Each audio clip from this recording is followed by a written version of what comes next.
वाह यार वाह, कमाल यार। जिंदा जिंदाबाद भाई, जिंदाबाद। तू छा गए भाई। वालेकुम सलाम, ठीक ठाक बेहतरीन। तू ठीक है? बिल्कुल सही। मैं तो कहानी सुने ना, इजाद दैरवी साहब हैं, खुशनवीस इजाद दैरवी साहब, उन्हें लिखी हुई एक कहानी,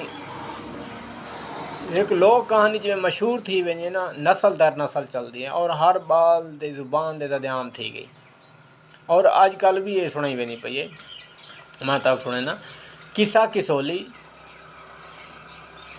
मर गया पौली, पौली दा पान चा गया दरखान, दरखान दी डोई चा गई चढ़ोई, चढ़ोई दा भत चा गया जत, जत दा टुकर चा गया कुकड़।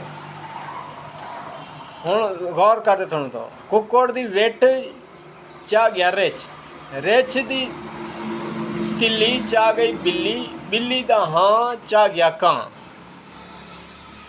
कां दा जहरा चा गया गेरा, गेरे दी चुंझ चा गई कंज, कंज दी पर दुश्मन थी मैन बर, किसा गया झर असां बैठे घर।